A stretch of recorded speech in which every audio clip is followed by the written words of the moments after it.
اب دیکھیے اب یہاں دعائیں سکھائی جا رہی ہیں. وقالوا سمعنا واطعنا. ابھی اوپر کی کتنی باتیں آ گئی ہے؟ جتنی باتیں اوپر آئی ہے نا اس کے بعد اب یہ جملہ آ رہا ہے نا وقالوا سمعنا واطعنا. اب یہ جو اللہ کے نبی صلی اللہ علیہ وسلم کی جو امتی ہے نا اللہ تعالیٰ تعلق بات فرماتے ہیں قالوا سمعنا واطعنا. اور یہ ایمان والے یعنی مسلمان ہم یہ کہتے ہیں باضابطہ قالوا اے اللہ جتنی باتیں تو نے حکم دیا ہے ہم اس کو سن لیے. سنے نہیں سنے؟ سن لیے نا. انہیں کیا کہیں گے؟ اللہ جتنی تیری باتیں ہیں جو تو نے اپنی کتاب میں بیان کی ہیں تیرے نبی نے ہمیں بتایا ہے وہ ساری باتیں ہم کیا کریں؟ سن لیے ہیں.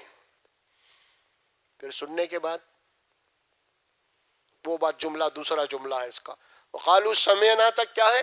سننا ہے. اللہ کی بات رسول کی بات قرآن کی بات صرف سننا ہے. کیا کہتے ہیں ایمان اے اللہ تیری باتیں ہم نے سن لی ہیں واطعنا اب ہم عمل کریں گے اطاعت کریں گے فرما برداری کریں گے تیرے حکم کے مطابق زندگی گزارنے کی کوشش کریں گے تیرے نبی کے بتائے ہوئے طریقے کے اوپر چلنے کی کوشش کریں گے. یہ معنی یہاں پہ پیدا ہو رہے ہیں. دیکھیے قالوا سمعنا واطعنا یہ اللہ کے نبی صلی اللہ علیہ وسلم کی امت کے متعلق فرمایا کہ ایمان والے یہود و نصارہ کی طرح نہیں ہے نبی کی امت. یہ یہودیوں نے کیا کہا تھا معلوم؟ جب ان کو تورات دی گئی تھی جیسے ہم کو قرآن دی گئی نا تو ہم کیا کر رہے ہیں؟ اللہ سن لیے اب جو بھی حکم عمل کریں گے ہم یہ بول رہے ہیں. یہودی کیا بولے تھے تورات کے بعد لیتے وقت؟ انہوں نے کیا کہا تھا؟ قالوا سمعنا وعصینا. اللہ تو جو بول رہا سن رہے ہیں ہم مگر یہ ہو نہیں سکتا ہم سے. یہ کہاں چلیں گے دنیا میں؟ نہیں. انہوں نے وہ بات کہی تھی اللہ سن تو لیے مگر عمل نہیں ہوں گا اب نافرمانی ہوئیں گے. اب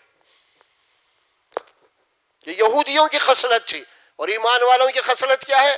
قالوا سمعنا واطعنا. اے اللہ ہم نے سن لیا آپ کے احکامات کو اور ہم اس کے اوپر اطاعت کریں گے فرما برداری کریں گے عمل کریں گے. یہ قرار ہمارا ہے.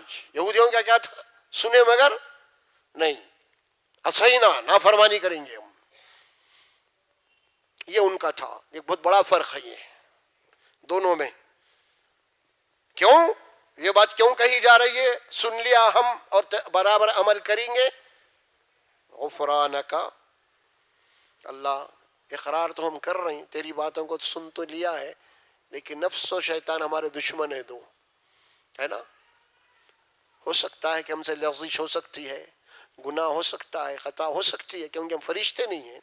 نفس بھی ہے اور ہمارے پاس شیطان بھی لگا ہوا ہے کھلا دشمن ہے. اگر ہم سے کوئی غلطی ہو جائے اس میں تو ہم کو معاف کر دو. یہ دعا سکھا رہی ہے اللہ سکھا رہے ہیں دعا ہے اللہ ہم کو معاف کر اس میں عمل میں. ہم سن رہے ہیں عمل کرنے کی پوری کوشش کریں گے کہ پھر بھی اگر ہمارے پیر پھسل جائے ہم سے لغزش ہو جائے ہم سے خطا ہو جائے ہم سے گناہ ہو جائے اللہ تیری رحمت سے درخواست ہے کہ ہماری مغفرت کر دے. تو جب تیرے دربار میں آئیں گے تو نظر انداز کر دے اس کو. یہ دعا سکھائی جا رہی ہے. کیوں؟ غفرانک ربنا والیک المصیر. اے اللہ اسی لیے دعا کی جا رہی ہے واپس تیرے پاس ہی آنا کا ہے. واپس تیرے پاس ہی آنا. تو ہی حساب لینے والا ہے. لہذا تیرے سے درخواست ہے تیرے سے التجا ہے ہمارے خطاؤں کو معاف کر دے نظر انداز کر دے. دنیا میں کوئی انسان یہ دعویٰ نہیں کر سکتا سوائے نبیوں کے وہ پورا مزکا ہو متقی ہو پرہیزگار ہو. کوئی نہیں کر سکتا یہ دعویٰ. ہر ایک کے اندر خامیاں ہوتی ہیں کچھ کم کوئی زیادہ کوئی. بہرحال اللہ تعالیٰ یہ کلمات سکھایا ہے کہ تم یہ کلمات ادا کرو اور پورے شعور کے ساتھ اللہ کے بارگاہ میں دعا کرو. اللہ یقیناً مجھ سے گناہ ہو رہے ہیں چھوٹے موٹے جانتے بوجھتے بھی نہ جانتے ہوئے انجانے میں بھی. تو لہٰذا ایسے گناہوں پہ میرے اوپر گرفت مت کر. بات آگے آ رہی ہے. کیوں؟ ربنا والیک المصیر. کیونکہ تیری عدالت میں آنا ہے حساب اور کتاب کے لیے. اور تو اپنی کتاب میں بتا دیا ہے کہ ذرہ برابر بھی عمل ہے تو حساب لینے والا ہے. تو پھر کل کیونکہ تیری عدالت میں وہاں تو نہ تو رشوت چل سکتی ہے نہ تو کسی کی سفارش چل سکتی ہے. کیا بھائی یہ دونوں باتیں قرآن میں آتی ہے نا. اللہ فرماتے ہیں کہ قیامت کے دن اگر کوئی زمین اور آسمان کے برابر بھی اگر سونا چاندی دے کے عذاب سے بچنا چاہیں گا تو نہیں بچ سکتا ہو. پہلے تو کچھ ہوگا ہی نہیں, لیکن اللہ تعالیٰ سمجھانے کے لیے بول رہے ہیں, کیونکہ وہ من ہوتا ہے نا آدمی دولت کے اس پہ بل بوتے ہوئے عذاب دنیا میں ہوتا ہے نا, بس سزاؤں سے بچتا ہے. اللہ اس کو بنیاد بنا کے فرمایا اگر مل بھی جائے فرض کرو یہ دولت تمہیں وہاں, لیکن تم اللہ کے عذاب سے نہیں بچ سکتے. ایک بات فرمائی. اور دوسری بات فرمائی کہ دیکھو اگر تم ہمارے کسی مقرب بندے کی اگر تم کی جناب علی اگر کوئی قریبی ہیں یا رشتہ دار ہیں یا اولاد بھی اگر ہے تو پھر تم ہمارے بندوں کے قربت کی وجہ سے تمہاری نجات نہیں ہو سکتی, تمہارے عمل سے تمہاری نجات ہوگی. کیا مثال کیوں دیا یہ؟ سفارش اور شفاعت نہیں. کیوں نہیں؟ اللہ نے فرمایا کہ دیکھو نبیوں کا ذکر اللہ قرآن میں کر دیا ہے. دیکھو نوح علیہ السلام کا بیٹا ہے لیکن وہ باپ کا نافرمان نکلا, ایمان نہیں لایا. باپ نبی ہونے کے باوجود وہ جہنم ہو گیا. نبی بیوی ان کی نوح علیہ السلام کی وہ بھی جہنمی ہو گئی. لوط علیہ السلام ان کی بیوی ایمان نہیں لائے, عمل نہیں کی پیغمبر کے خلاف, وہ بھی جہنمی ہو گئی. اس کے برخلاف فرعون کی بیوی ایمان لائی دل کے اندر اور وہ جنتی قرار پا گئی. دیکھ رہے ہیں بات آپ کو؟ یہ بات کیوں بول رہے ہیں؟ آدمی چاہتا ہے کہ بھائی چلو میں فلاں کا بیٹا ہوں یا فلاں کا مرید ہوں, ہاں میری صفات ہو جائے گی, انہوں حضرت قبلہ میری سفارش کر دیں گے, کچھ نہ کچھ ایسے دنیا میں چلتے ہیں نا, تو وہاں نہیں چلنے والا ہے, وہاں نہیں چلنے والا ہے. یہ بات آپ پڑھیں گے سورہ المومنون کے آخری رکوع میں, وہاں پہ اللہ فرماتے وَإِذَا نُفِخَ فِي الصُّورِ فَلَا أَنْسَابَ بَيْنَهُمْ يَوْمَئِذٍ وَلَا يَتَسَاءَلُونَ. جب قیامت آ جائے گی, سور پھونکنے کے بعد حساب اور کتاب لیا جائے گا, تمہارا حساب کے لیے اللہ کی عدالت لگے گی وہاں پہ, تو سب سے پہلے کیا ہوگا؟ وہ اللہ قرآن فرماتے ہیں سب سے پہلے تمہارے دماغوں میں جو بات ہے نا اللہ اس کو کاٹ دے گا. وہ کیا ہے؟ فلا انصاب بینہم, تمہارے رشتے ناتے سب ختم. یہ ہے رشتہ داریاں نہیں وہاں نہیں چلنے والے رشتہ داری. فلا انصاب بینہم یومئذ ولا یتساءلون. اور اس دن کسی کی پھر کوئی پرسان حال نہیں ہوگا. اس دن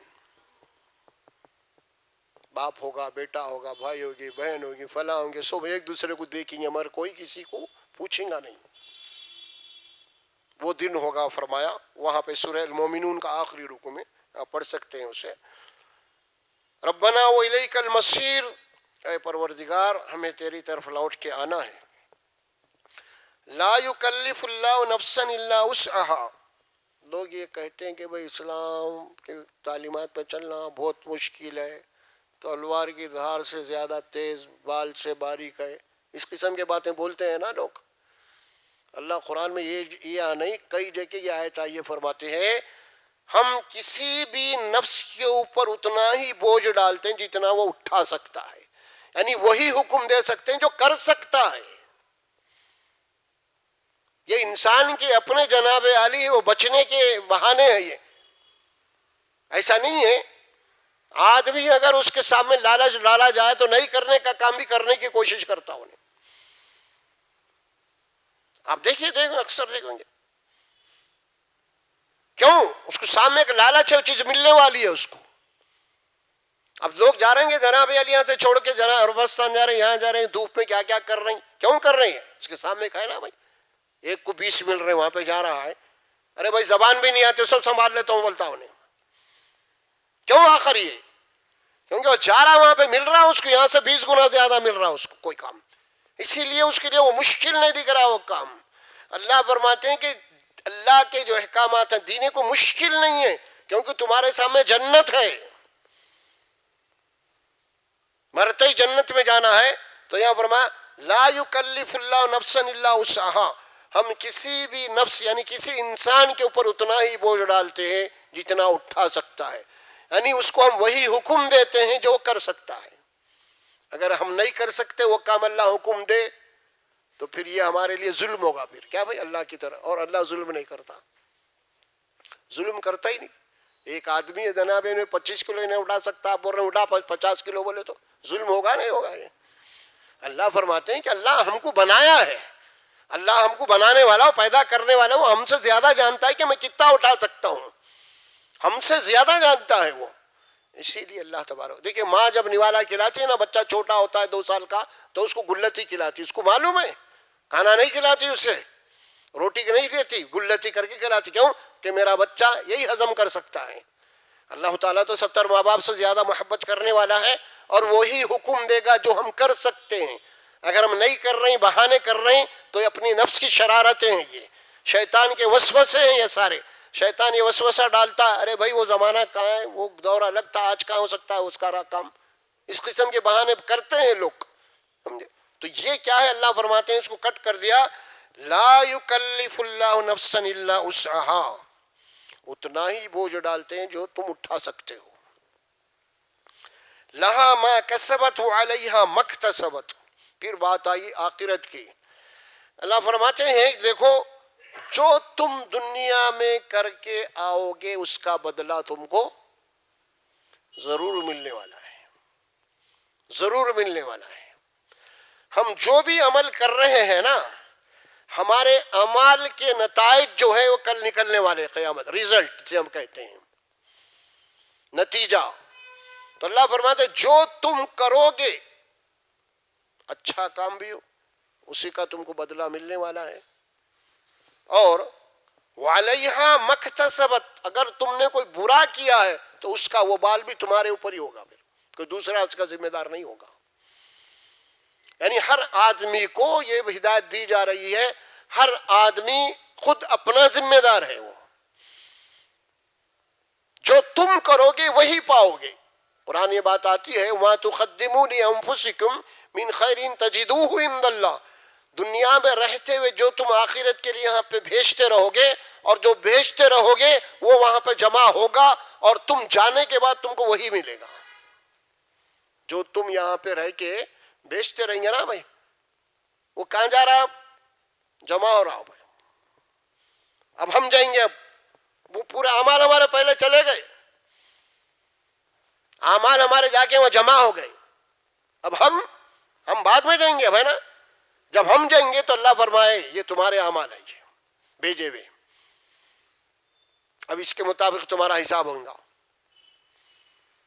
یہ بات اللہ فرماتے ہیں. تمہارے اعمال، صرف تمہارے اعمال، دوسرے کے اعمال آپ کے کھاتے میں نہیں جمع ہوتے. یہ قانون ہے اللہ کا. میں کوئی عمل کر کے آپ کے کھاتے میں نہیں ڈال سکتا، میں کوئی گناہ کر کے بدمعاشی کر کے فرعون کے کھاتے میں نہیں ڈال سکتا. اللہ یہ فرعون کے جا بول کے اب نہیں. اسی طرح میں کوئی جناب یعنی نیک عمل کر کے کسی دوسرے کے کھاتے میں نہیں ڈال سکتا. کیوں؟ ہر آدمی کا معاملہ اس کا اپنا ذاتی ہوگا وہاں پہ، ہر آدمی کا. اسی لیے فرمایا قرآن مجید میں، یا علیکم انفسکم، اے ایمان والو تم اپنے ذمہ دار ہیں صرف. اور یہ بات بھی فرمائی، یا ایھا الذین آمنوا قوا انفسکم واہلیکم نارا، اے ایمان والو اپنے آپ کو جہنم کی آگ سے بچاؤ، اس کے بعد تمہارے گھر والوں کو بچاؤ. گھر والے، میاں بیوی بچے جو ہیں ان کو بچاؤ، پہلے اپنے کو بچاؤ، پھر اس کے بعد گھر والوں کے ذمہ دار ہے تم. یہاں وہی بات فرمائی، لہا ما کسبت علیہا ما اکتسبت. فرمایا کہ لازماً تمہیں وہ کچھ ملے گا جو تم نے یہاں پہ رہتے ہوئے بھیجا ہے. کسب کہتے ہیں عربی زبان میں محنت کو. کسب کسے کہتے ہیں؟ محنت. یعنی آدمی محنت کرنے کے بعد میں جو اس کو مزدوری ملتی ہے نا، وہ کیا ہوتا ہے؟ نتیجہ ہوتا ہے اس کا. تو اللہ فرماتے ہیں کہ جو محنت تم نے یہاں کی ہے نا، وہاں پہ اس کا نتیجہ ملنے والا ہے تمہیں. اور وعلیہا مکتسبت، یہ علیہ کا جو آتا ہے قرآن میں، جب اس کے ساتھ عین آ گئے، عین الف تو وہاں لام، تو اس کے اندر برائی کے معنی پیدا ہوتے ہیں. یعنی اگر تم کوئی برا عمل کرو گے تو اس کا ذمہ دار بھی خود تم رہیں گے، کوئی دوسرا نہیں. اس کے بعد پھر دعا سکھائی جا رہی ہے، ربنا لا تؤاخذنا ان نسینا او اخطانا. اے ہمارے پروردگار، کیونکہ آنا تو تیرے پاس ہے حساب کے لیے. دیکھیے اللہ ہی سکھا رہے ہیں دعا ہمیں. دیکھو تم کو لوٹ کے ہمارے پاس آنا ہے، جو کچھ کرنا ہے سب دنیا میں کر لو تم. کیا مطلب؟ معافی بھی مانگنا ہے تو یہیں سے مانگ لو آپ. توبہ بھی کرنا ہے تو یہی کر لو، کیونکہ مرنے کے بعد ہر چیز بند ہو جائے گی آپ کی، توبہ بھی بند ہو جائے گی، معافی بھی، ہر چیز بند ہو جائے گی۔ اسی لیے جو کچھ کرنا ہے اللہ توبہ بھی سکھا رہا، تم کو یہی توبہ کرنا ہے، تم کو وہاں نہیں، معافی بھی یہی مانگ لینا، ایک دوسروں سے زیادتی ہوئی تو اللہ معاف کر دو بھائی، وہاں نہیں، صرف یہاں۔ اگر یہاں معافی نہیں ہوئی تو پھر وہاں پہ بدلہ ملے گا، پھر سزا ملے گی۔ پھر یہ بات اللہ فرماتے ہیں ربنا لا تؤاخذنا ان نسینا او اخطانا، اے ہمارے پروردگار ہم سے جو غلطیاں ہو رہی ہیں، بھول چوک ہو رہا ہے، یا ہم سے جو خطائیں ہو رہی ہے نا، تو اس کا حساب مت لے۔ دیکھیے بات، کیونکہ اللہ اوپر کیا بولا تھا، تم دلوں میں جو بھی چھپاؤ گے میں حساب لینے والا ہوں۔ اب یہاں بول رہے تم مجھ سے مانگو، اللہ حساب مت لے، دعا کرو، تم ہو سکتا ہے اللہ کی رحمت شامل حال ہو جائے اپنی توبہ میں۔ تو یہاں فرمائی جا رہی ہے ربنا لا تؤاخذنا ان نسینا، اے ہمارے پروردگار ہم سے جو بھول چوک ہو رہی ہے تیرے احکامات کے معاملے میں، تیرے دین کے معاملے میں، تو اس سے مت اس کا حساب لے، مت پکڑ فرمایا، یا او اختانا، یا ہم سے کوئی خطا ہو گئی ہے تو اس کے بھی اوپر جو ہے نا اس کا حساب مت لے۔ ربنا ولا تحمل علينا اسرا كما حملته على الذين من قبلنا، پھر دعا سکھائی جا رہی ہے اے ہمارے پروردگار ہمارے اوپر اتنا بوجھ نہ ڈال جو ہم اٹھا نہ سکتے ہو۔ کیونکہ یہ دعا اسی لیے سکھائی گئی، پچھلی امتوں کے اوپر جو ایمان لائے تھے ان کو اتنا تکلیفیں، اتنا ستایا گیا تھا، لوگ ایمان لاتے، جناب علی بادشاہی دور میں، وہ زمانے میں ایمان لاتے، اگر بادشاہ کے مذہب کے خلاف اگر کسی رسول پہ ایمان لا لیتے تو ان کو آگ جلا کے زندہ پھینک دیا جاتا تھا، ان کے اوپر آرے چلا دیے جاتے تھے، انگاروں پہ جلایا جاتا تھا انہیں۔ تو اللہ تعالیٰ فرماتے ہیں یہاں پہ کہ تم دعا کرو، وہ مصیبتیں نہ آئے ہمارے اوپر، اللہ کے نبی کی امت کے اوپر، ہمارے اوپر وہ مصیبتیں مت لا، کیونکہ ہم معمولی آزمائش کو بھی نہیں برداشت کر رہے ہیں، وہ اتنی بڑی آزمائش ہم سے کہاں ہوگی، پھر لہذا آسانی کا پیدا کر دے، آسان جناب علی امتحان لے ہمارے سے۔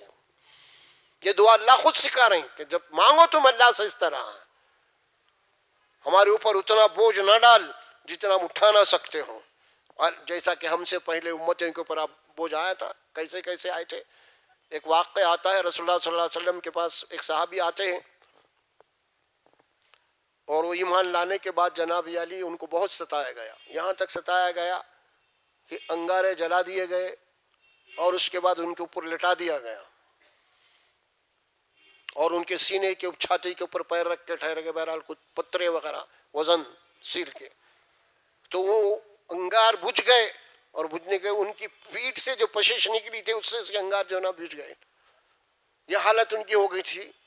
کئی ایسے واقعات ملتے مکے کے اندر، آپ کو تو مشہور واقعہ حضرت بلال رضی اللہ تعالیٰ عنہ کو جناب علی ایمان لانے کے بعد کیسے ہوا، ان کے کیا کیا ستایا گیا، ان کے گلے میں رسی ڈال کے مکے کی گلیوں کے اندر گھسیٹا گیا، ان کو تپتی ہوئی ریت کے اوپر گھسیٹا گیا مکے کی گلیوں کے اندر۔ ایسے ایسے آزمائش آئے تو صحابی آ کے رسول اللہ صلی اللہ علیہ وسلم بیٹھے ہوئے کعبۃ اللہ کے پاس ٹیکا لگا کے، یا رسول اللہ سے دعا کیجیے، آپ کے اوپر ایمان لانے کے بعد میں ہمارے اوپر بہت مصیبتیں ٹوٹ پڑی ہیں۔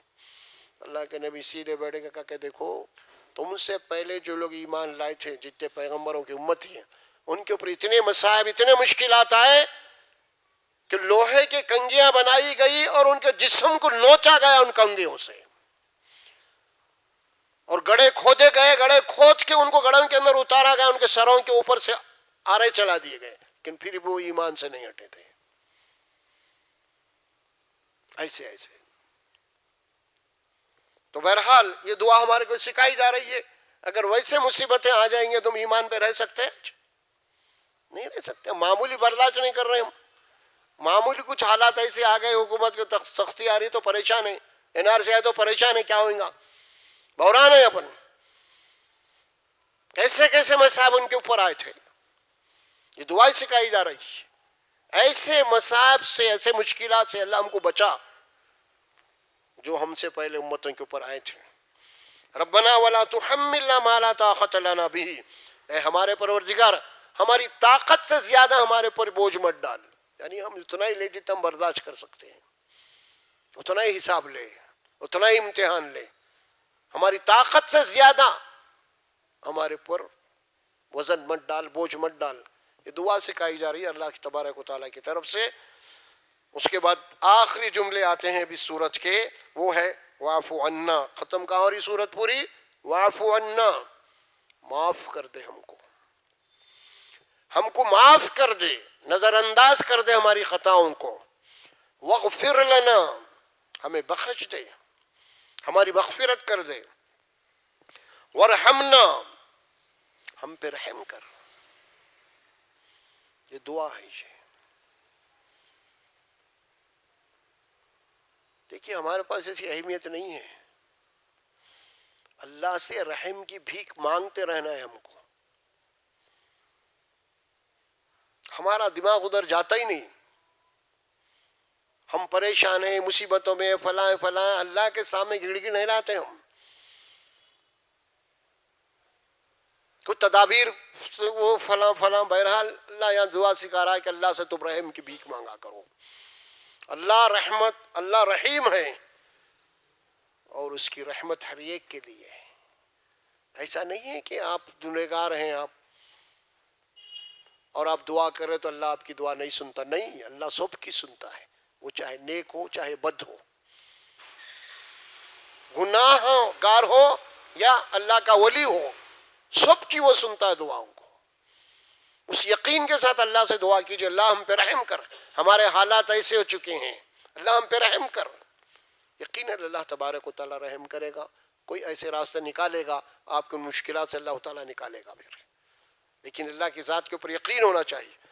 اچھا، یہ رحم کے معاملے میں ایک حدیث آتی ہے جس میں اللہ کے نبی صلی اللہ علیہ وسلم فرماتے ہیں اگر تم یہ چاہتے ہو کہ اللہ تبارک و تعالیٰ تمہارے اوپر رحم کرے تو تم کیا کرو؟ تم اللہ سے دعا کرنا، اللہ رحم کر بول رہے ہیں نا آپ. تو کیا مطلب اللہ میرے پہ رحم کر؟ تو اللہ کے نبی فرماتے ہیں اگر تم یہ چاہتے ہو کہ اللہ تم پہ رحم کرے تو تم دوسروں پہ رحم کرو، آپس میں ایک دوسرے پہ.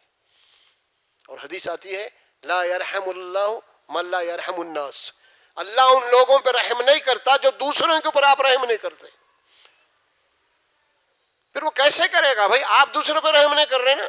کوئی معاملہ آپ کا لینا دینا کا ہوگا، کوئی فلاں ہوا، آپ اس کو ٹائٹ کر دیں، رحم ہی نہیں کھا رہے ہیں آپ، تو پھر آپ کیسے امید کریں اللہ آپ کے اوپر رحم کرے گا؟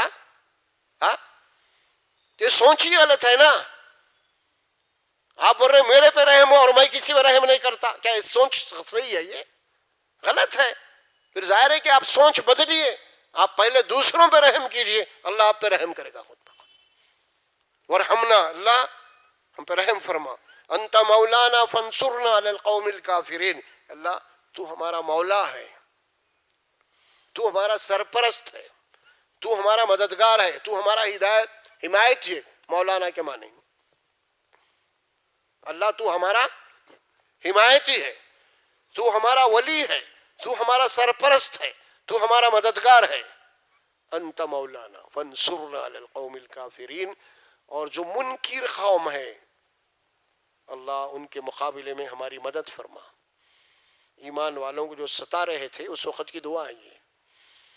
جو کفار تھے ایمان والوں کو ستا رہے تھے، تکلیفیں دے رہے تھے، ان کے اوپر اذیتیں دے رہے تھے، تو وہاں پہ یہ دعا سکھائی گئی کہ تم اللہ سے یہ دعا کرو. اور جو منکر ہیں اللہ، جو کافر ہیں، تیری بات کو نہیں مان رہے ہیں اور تیری بات کو ماننے والوں کے اوپر ظلم کر رہے ہیں، ان کے مقابلے میں ہمارے تو مدد فرما، غیبی مدد فرما. یقیناً اللہ تعالیٰ کوئی ایسے راستے برابر پیدا کر دے گا، کیونکہ اللہ کا وعدہ ہے اس سلسلے میں. انا لننصر رسلنا والذین آمنوا فی الحیات الدنیا ویوم یقوم الاشہاد. اللہ سورہ مومن میں فرماتے ہیں یقیناً اللہ تبارک و تعالیٰ اس دنیا کے اندر بھی اپنے نبیوں کی بھی مدد کرے گا اور نبیوں کے اوپر جو ایمان لائے ان کی بھی مدد کرے گا، دنیا میں بھی اور آخرت میں بھی اللہ مدد کرے گا. حقاً علینا نصر المومنین، حقاً علینا ننجی المومنین. قرآن کی آیتیں ہیں کہ ہمارے اوپر یہ حق ہے کہ ایمان والوں کی مدد کریں، کیونکہ وہ ہمارے اوپر ایمان لائے ہیں. اللہ پہ ایمان ہے تو اللہ کے اوپر یہ حق بنتا ہے کہ اپنے ایمان والوں کی جناب علی اللہ مدد کرے، وہ منکرین کے مقابلے میں، ظالمین کے مقابلے میں، اور پھر ان کو نجات دلائے وہاں سے. اللہ فرمائے ہمارا حق ہے. یہ دعائیں اسی لیے سکھائی گئی ہے اس میں ساری باتیں. یہ سورہ بقرہ کا آخری رکوع ہے اور آپ حضرات بھی اس کو ذرا گھر جا کے پڑھیے، ترجمہ پڑھیے، تفسیر بھی ہے تو پڑھیے، آپ کو معلوم ہوگا کہ رکوع میں کیا باتیں کہی گئی ہے. بڑی اہم باتیں اس سلسلے میں، یہ خاص طور پہ یہ رسول اللہ صلی اللہ علیہ وسلم جب معراج ہوئی تھی نا، اس وقت کی آخری آیتیں وہاں پہ تحفے میں ملی سکتی ہیں آپ کی، آخری آیتیں جو ہے سو خاص طور پہ آخری رکوع کی، تو بہت بڑی اہمیت ہے ان آیات کی. اور ایک تو سورت کے اختتام کے اوپر یہ آیتیں ہیں، یعنی پوری سورت کا نتیجہ رزلٹ ہے اب یہ آیتیں ساری کی ساری. تو بہرحال اللہ سے دعا ہے اللہ سبحانہ و تعالیٰ مجھے اور آپ کو بولنے اور سننے سے عمل کی توفیق عطا فرمائے. بارک اللہ لی ولکم فی القرآن العظیم ونفعنا وإياكم بالآیات والذکر الحکیم برحمتک یا ارحم الراحمین. السلام علیکم.